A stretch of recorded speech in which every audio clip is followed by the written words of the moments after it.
ce centre a été ouvert en 2009.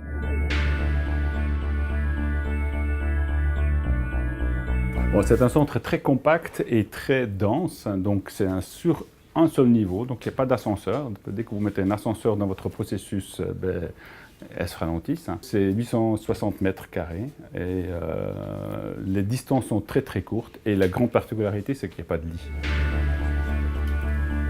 Ici, on est dans le lieu où on accueille des patients qui ont été vus en pré-anesthésie, donc ils sont tous été préadmis dans un centre de préadmission. Ici, on fait un check de sécurité. Les patients posent leurs vêtements sur cette garde-robe, ils mettent des chaussures, de surchaussures et puis un bonnet, et ils rentrent dans la salle de réveil.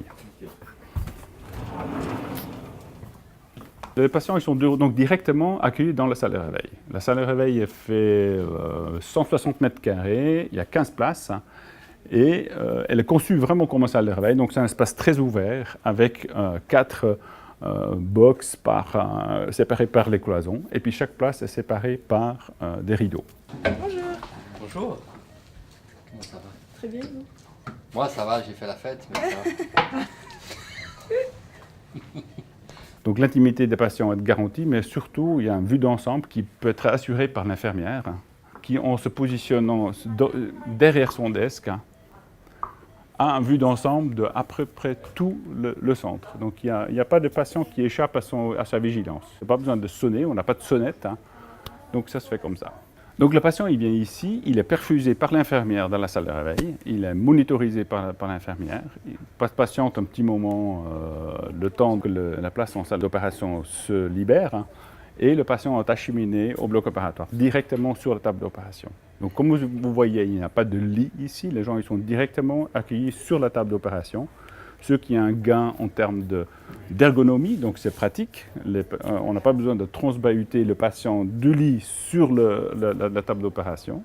Et puis le monitoring peut être enlevé et puis clippé directement sur la potence. Donc on a une vue continue des paramètres vitaux. Donc c'est aussi un gage de sécurité. On installe une fois bien confortablement et puis après, comme les distances sont très très courtes, on achemine le patient vers la salle d'opération directement.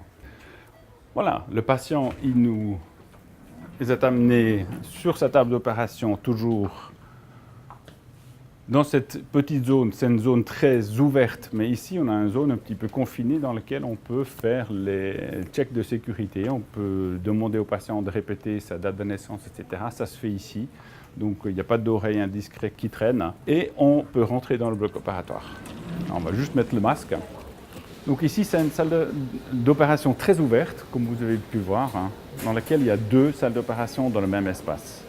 Il y a ici un emplacement où il y a un patient qui peut être endormi et il peut être acheminé vers une des 2 salles d'opération qu'on voit ici. Les zones peuvent être séparées ici par des écrans qui peuvent être déplacés en fonction des besoins. Donc ici, on voit une opération qui vient de se terminer, l'infirmière est en train de faire le pansement. Et il y a déjà un instrumentiste qui est en train de s'occuper du cas suivant. Donc les instruments ils sont en train d'être préparés. Puis le prochain patient va être opéré ici, dans cette zone-là. Ici, on a installé un petit gadget. Comme c'est une salle très ouverte, il y a parfois un phénomène où le niveau sonore monte un petit peu parce qu'il y a du bruit. Les gens commencent à parler plus fort. Et l'oreille nous indique, dès qu'il y a un petit point rouge qui s'allume, indique qu'on fait trop de bruit. Donc on va parler moins fort.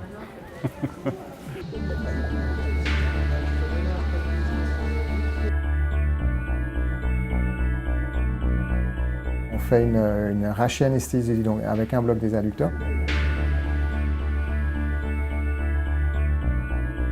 Donc, ce qui permet de garder le patient réveillé, alerte, ce qui a été le cas avec Romane aujourd'hui. Et ce qui permet à l'infirmière anesthésiste de pouvoir discuter avec elle, de pouvoir avoir un peu son sentiment, ses impressions, comment elle se sent pendant la chirurgie.